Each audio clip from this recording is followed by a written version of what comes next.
1,000 hours. That's when engines stop lying. That's when the marketing dies and the truth bleeds through. In burnt oil, in seized parts, in the desperate phone call to your mechanic 40 miles offshore. I pushed 4 top outboards to their breaking point. 18 months. No mercy, no sponsorships, no brand loyalty. One engine nearly stranded me in open water. Another is hiding a ticking time bomb inside. Something the manufacturer doesn't want you to know. And the most expensive motor in America? It finished dead last. But here's what shocked me most. The winner cost thousands less than everyone expected. Before I reveal which brand survived, drop a comment right now. Which outboard do you think won? Mercury, Yamaha, Suzuki, Honda? Lock in your guess. And if you've ever spent your hard-earned money on a boat engine, or you're about to, hit that subscribe button and the bell. Because what I'm about to show you could save you $10,000 and a whole lot of heartbreak. Let's get into it. To understand why this test matters, you need to understand what happened to the outboard motor industry over the last 2 decades.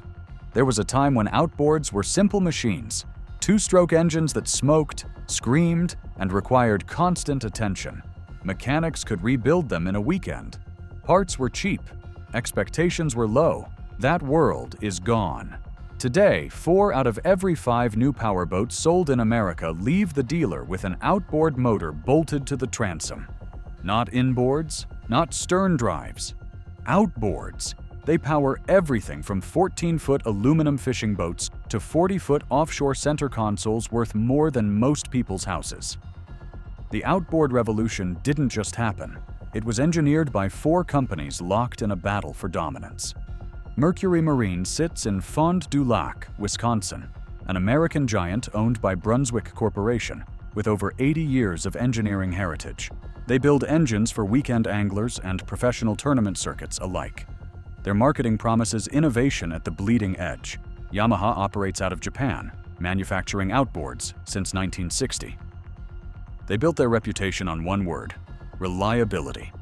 Ask any commercial fisherman in Alaska or any charter captain in the Florida Keys, and chances are they'll tell you about a Yamaha that ran for 10,000 hours without a major failure. That reputation is worth billions. Suzuki entered the American market as the value challenger. Lighter engines, lower prices, innovations like self-adjusting timing chains that eliminate entire maintenance categories. They don't have Yamaha's legacy or Mercury's marketing budget. But they have something else, a growing army of loyal owners who discovered their secret. And then there's Honda, the automotive crossover. They use the same engine blocks found in Accords and Odysseys, betting that their legendary car reliability translates to the water. For many owners, it does. These 4 companies control the 200 horsepower class, the sweet spot for serious boaters. Center console owners, bay boat fishermen, offshore adventurers who need range, reliability, and enough power to outrun a storm. But here's what the boat shows never tell you. The price gap between these engines isn't a few $100s, it's thousands. A 2025 Mercury 200 Verado inline-4 lists between $22,000 and $24,000. The Yamaha F200 V6 comes in around $19,500. Suzuki's DF200 sits closer to $17,000, and Honda's BF200 lands around $18,500. That's a spread of nearly $7,000 before you add rigging, controls, electronics, and the extended warranty packages that dealers push hard. $7,000 is not a rounding error. It's a family vacation. It's a year of dock fees. It's the difference between buying the boat you want and settling for something less. So the question that haunts every informed buyer is simple. Does that premium actually buy you something? Does spending more mean fewer breakdowns, better performance, longer life? Or are you just paying for a logo on the cowling and a salesman's commission? I decided to find out the only way that matters. Not with spec sheets and marketing claims, but with hours on the water and wrenches in hand. 4 identical 21-foot center console hulls, 4 different outboards, same fuel, same oil change intervals, same brutal schedule across 18 months, Saltwater 3 days a week. Freshwater 2. Proper flush protocols after every single saltwater run. Each engine would accumulate 1,000 hours, split between trolling at 1,200 RPM, cruising at 4,500, and wide-open throttle punishment at 6,000. I partnered with 2 independent marine mechanics, one in Florida, one in Washington State. No manufacturer money, no dealer favors, just documentation. For the first 500 hours, every engine performed flawlessly. They started on command. They ran smooth. They delivered exactly what the brochures promised. Then everything changed. 500 hours is a number that means nothing to most boat owners. The average recreational boater puts 75 to 100 hours on their engine per year. At that pace, 500 hours takes 5 to 7 years to reach. But 500 hours is when engines start telling the truth. At that threshold, we pulled compression readings across all 4 motors. Compression testing is the closest thing marine mechanics have to a blood test. It measures the pressure each cylinder generates during its power stroke. Drop too much compression, and you're looking at worn piston rings, damaged valves, or worse. 3 of our engines tested within 5% of their factory specifications. Tight, healthy, exactly what you want to see. One engine showed a 12% drop in cylinder 3. That engine was the Mercury, the most expensive outboard in our fleet. Now, a 12% compression drop doesn't mean catastrophic failure. Plenty of engines run for years with minor compression variations. But at 500 hours on a brand new motor, it raised a question we couldn't ignore. Was this the beginning of something bigger? At 600 hours, we got our answer. The Mercury developed a sticking AIS valve, the automatic idle speed controller that regulates airflow into the engine. When this valve works correctly, you never think about it. When it fails, your engine dies the instant you pull back to idle. Imagine you're backing down on a hooked fish 40 miles offshore. You shift to neutral, throttle to idle, and the engine just quits. No warning, no sputter.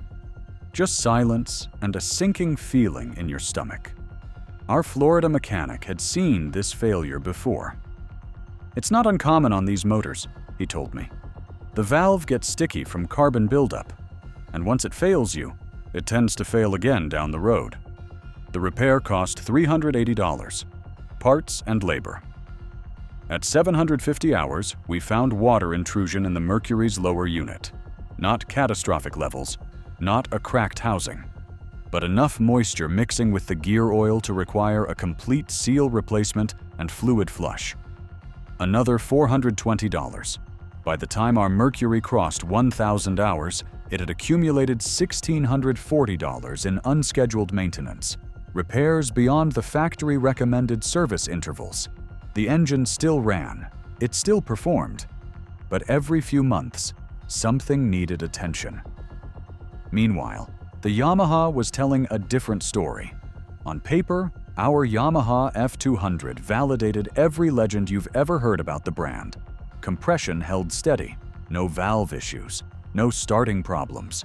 The kind of boring reliability that mechanics love because it means fewer emergency calls. But at 800 hours, our Washington mechanic noticed something during a routine inspection.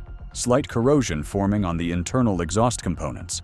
Superficial at first glance, easy to dismiss, except it matched a pattern documented in federal court records. A Florida class action lawsuit alleged that certain Yamaha outboards suffer from a hidden defect. Inadequate protective coatings on aluminum exhaust components. Over time, particularly in saltwater environments, these components corrode from the inside out. Owners report unexplained power loss, rough running, and eventual failure. The disturbing part? This corrosion typically doesn't manifest until 500 to 700 hours of use. For recreational boaters running 100 hours annually, that's year 6 or 7, well beyond Yamaha's standard 3-year warranty. We hadn't experienced power loss yet. Our Yamaha ran beautifully, but the corrosion was present, visible under inspection. The question became impossible to answer with certainty. Were we looking at a cosmetic issue or a ticking clock? Some engines are killed by problems you can see coming, others by the ones you never suspect. And then there was Suzuki. The Suzuki DF200 entered this test as the underdog, the afterthought, the engine that budget-conscious buyers settle for when they can't afford Yamaha or Mercury. At least that's what conventional wisdom suggested. Conventional wisdom was wrong. From the first hour to the 1000th, the Suzuki asked for almost nothing. It started instantly in freezing Washington mornings and sweltering Florida afternoons. It idled smooth at the dock and screamed without hesitation at wide-open throttle. It burned fuel efficiently and ran quieter than its price point had any right to deliver. But the real story emerged during inspections. At 1,000 hours, our Suzuki's oil analysis came back cleaner than any other engine in the test. Metal particulate levels, the microscopic fragments that indicate internal wear, measured near the bottom of acceptable ranges. The oil was doing its job because the engine wasn't destroying itself. Compression readings held within 2% of factory specifications. Not 5%, not 10, 2. After 1,000 hours of mixed-use punishment, the Suzuki's cylinders were still sealing like they did on day 1. The lower unit showed 0 water intrusion, not a trace of moisture in the gear oil. The seals held, the gaskets held, everything held. And here's the detail that surprised our mechanics most. Gear oil temperatures. Modern outboard lower units generate tremendous heat during operation. That heat breaks down lubricants, accelerates wear, and shortens component life. Managing that heat is an engineering challenge every manufacturer faces. The Suzuki's gear case, redesigned in recent production years with improved lubrication passages and oil flow, consistently ran 8 to 10 degrees Fahrenheit cooler than the Mercury under identical conditions. Cooler oil means slower degradation. Slower degradation means longer life. There's another advantage Suzuki owners rarely discuss until they experience it: the timing chain. Most outboard manufacturers use timing belts to synchronize internal engine components. Belts are lightweight and cheap to produce, but they require scheduled replacement, typically every 1,000 hours or so, because belt failure means catastrophic engine damage. Suzuki uses a self-adjusting timing chain instead. According to industry documentation, these chains require no maintenance until 1,600 hours. That's one major service interval eliminated entirely. One fewer opportunity for a mechanic to hand you a bill. One fewer component waiting to fail at the worst possible moment. Unscheduled maintenance on our Suzuki at 1,000 hours totaled $85. A single impeller replacement we performed as a precaution rather than a necessity. $85 across 1,000 hours of operation. Let that sink in. Now let's talk about Honda. The BF200 carried perhaps the highest expectations of any engine in our test. This is Honda, the company that built its global reputation on engines that simply refuse to die, lawnmowers that run for 20 years, generators that survive hurricanes, cars that cross 300,000 miles without major repair. Coast Guard station personnel we consulted reported Honda outboards with over 10,000 hours still running on nothing but routine maintenance. Commercial operators praised their whisper-quiet operation and smooth power delivery. Our Honda performed admirably. Compression held throughout the test. No water intrusion, no electrical gremlins, no mysterious failures. But Honda demands something the others don't: valve adjustments. Unlike the self-adjusting valve systems in most modern outboards, Honda requires periodic manual valve clearance checks and adjustments. It's not complicated work for a trained mechanic, but it adds cost and time to the maintenance schedule. That unique requirement added $175 to our scheduled maintenance costs over the test period. Total unscheduled maintenance on the Honda at 1,000 hours, $310. Reliable, solid, respectable. But there was another issue we couldn't ignore: weight. The Honda BF200 tips the scales at 545 pounds. That's 35 pounds heavier than Mercury's inline-4 Verado. For bayboat owners chasing skinny water, Those pounds translate directly into draft depth. Heavier engines dig deeper. Deeper draft means fewer fishing spots accessible at low tide. Weight also affects fuel efficiency at cruising speeds and hole shot performance when accelerating onto a plane. The Honda wasn't the standout, but it wasn't a disappointment either. It simply occupied the middle ground, a proven platform with specific trade-offs that matter more to some buyers than others. The data was now complete. 1,000 hours across 4 engines. Every repair is documented, every oil sample analyzed, every compression reading recorded. Now comes the math that changes everything. Total cost of ownership. It's the number boat dealers never calculate for you. The number that marketing departments pray you never discover. The number that separates informed buyers from expensive regrets. Let me break it down engine by engine. The Mercury 200 Verado Inline 4 carried a purchase price around $23,000. Scheduled maintenance across 1,000 hours. Oil changes, filter replacements, impeller services, gear oil flushes totaled $1,420. Reasonable for a premium engine. But unscheduled maintenance, the repairs we didn't plan for, added another $1,640. The sticking idle valve, the lower unit seal replacement, the smaller issues that accumulated into real money. Total operating cost through 1,000 hours, approximately $26,060. The Yamaha F200 V6 started at $19,500. Scheduled maintenance came in at $1,180, slightly lower than Mercury thanks to simpler service requirements. Unscheduled maintenance totaled just $290 across the entire test period. Total operating cost, approximately $20,970. But remember the asterisk. The exhaust corrosion we documented hasn't manifested as a performance problem yet. If it progresses, and court documents suggest it often does, repair costs could climb dramatically in years 4, 5, and beyond. The Honda BF200 began at $18,500. Scheduled maintenance, including those valve adjustments, reached $1,380. Unscheduled repairs added $310. Total operating cost, approximately $20,190. And then there's Suzuki.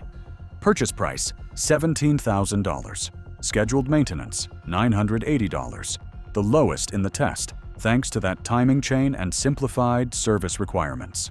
Unscheduled maintenance, $85. Total operating cost through 1,000 hours, approximately $18,065. Read those numbers again. The difference between the most expensive engine and the least expensive engine wasn't a few $100s. It was nearly $8,000 over the same operating period. $8,000 to run the same hours, in the same conditions, on the same boats. The Suzuki cost $8,000 less than the Mercury to own. Why does this happen? Why did the most expensive engine cost the most to maintain? The answer lives inside the cowling. Modern 4-stroke outboards are technological marvels. Electronic fuel injection meters precise amounts of gasoline into each cylinder. Digital throttle controls replace mechanical cables with sensors and actuators. Variable valve timing optimizes performance across the RPM range. Self-diagnosing computer systems monitor hundreds of parameters every second.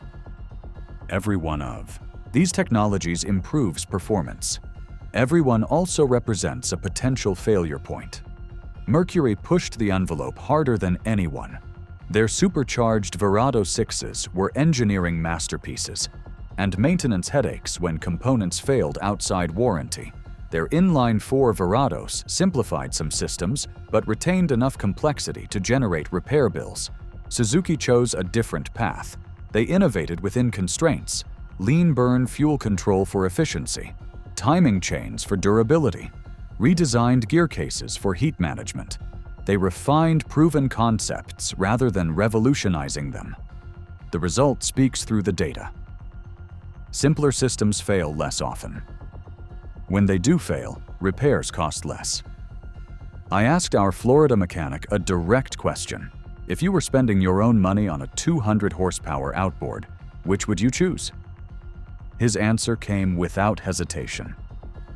Suzuki or Yamaha? Suzuki for value and simplicity, especially if you're keeping the boat long term. Yamaha if you're mostly in freshwater or you're religious about saltwater flushing. They've earned their reputation. He paused before continuing. Mercury makes great engines. I'm not saying they don't, but you're paying for technology that costs real money when it breaks. And eventually, something breaks. Our Washington mechanic added another dimension most buyers overlook entirely: the dealer network. Yamaha has dealers everywhere. Mercury has strong support in most markets. Suzuki is growing fast. They're hungry for business, which means they treat customers well. Honda's network is smaller. If you're stuck somewhere remote needing parts, that matters more than any spec sheet. Sometimes the best engine isn't about horsepower or fuel efficiency at all. It's about who can fix it. When you're 200 miles from home with a boat that won't start, after 1,000 hours, 18 months of testing, and hundreds of pages of maintenance logs, the results are clear. The Suzuki DF200 won. Not because it was flawless, no engine is flawless, not because it dominated every single metric, but because it delivered the best balance of what actually matters to boat owners: purchase price, operating cost, reliability, and simplicity. The Suzuki asked the least from my wallet while giving the most on the water. It started every time. It ran cool under pressure. It held compression like a new engine even after 1,000 hours of punishment. And when the bills were tallied, it cost $8,000 less to own than the most expensive alternative. The Yamaha F200 finished as a close second. Its reputation for bulletproof reliability proved largely accurate. Mechanics love working on them because there's rarely anything wrong. Resale values remain strong because buyers trust the name. But that exhaust corrosion issue haunts my recommendation. For freshwater boaters or saltwater operators who commit to aggressive flushing protocols after every single use, the Yamaha remains an excellent choice. For those who might skip a flush now and then, and be honest with yourself about your habits, there's a hidden variable that could surface years from now. The Honda BF200 earned genuine respect. It delivered the quiet operation and refined power delivery that Honda owners have come to expect. If weight isn't critical for your application and you're near reliable Honda service, it's a solid platform that will likely run for decades. But the smaller dealer network creates real risk for boaters who travel. Finding Honda parts in remote coastal towns can prove challenging in ways that Yamaha or Mercury owners never experience. And the Mercury 200 Verado, the most expensive engine in this test, finished last in total cost of ownership. That conclusion deserves careful framing. The Mercury didn't fail catastrophically. It didn't leave me stranded. It performed its core job of moving a boat through water with power and precision. Mercury engineers are talented people building sophisticated machines. But sophistication has a price that extends beyond the initial purchase. Complexity creates failure points. Premium branding creates premium expectations that premium repair bills struggle to justify. If you need the absolute lightest inline-4 package for a weight-sensitive application, or you're deeply invested in Mercury's SmartCraft electronics ecosystem, or you simply love the brand and budget accordingly, the Verado can serve you well. Just know what you're buying into. So where does this leave you? The viewer trying to make a smart decision with hard-earned money? Choose Suzuki if you want maximum value for minimum headache. Keep your boat for the long haul and let the savings compound over years and thousands of hours. Accept that the dealer network is smaller but growing, and that prices remain reasonable. Choose Yamaha if resale value matters most, or if your boating happens primarily in freshwater. Commit to proper maintenance and thorough saltwater flushing. Trust the legacy, but verify with regular inspections. Choose Honda if quiet operation and refined engineering speak to you. Ensure you're near competent Honda service and accept the weight penalty as the cost of automotive-grade reliability. Choose Mercury if you value cutting-edge technology and accept the maintenance costs that accompany it. Budget for the long term, not just the purchase. Every engine in this test can deliver thousands of hours of service. The question isn't which one works. They all work. The question is which one matches your priorities, your budget, and your tolerance for complexity. 1,000 hours taught me something no boat show ever could. The marine industry sells dreams. Chrome that gleams under showroom lights. Promises of reliability that echo through dealer conversations. The whisper that this engine, the expensive one, the premium one, will never let you down. Sometimes those dreams deliver. Sometimes they don't. The truth lives in maintenance logs and oil samples, in the mechanic's experienced hands, in the accumulated wisdom of owners who run hard and document everything. The winner of this test wasn't the most expensive outboard. It was the one built with restraint, the one that chose durability over flash, simplicity over spectacle. Maybe that's the lesson worth more than any engine. Value isn't what you pay at the register. Value is what remains when the hour meter stops climbing and the water grows still. What happens when we push these engines to 2,000 hours? That story is coming. Make sure you're subscribed so you don't miss it.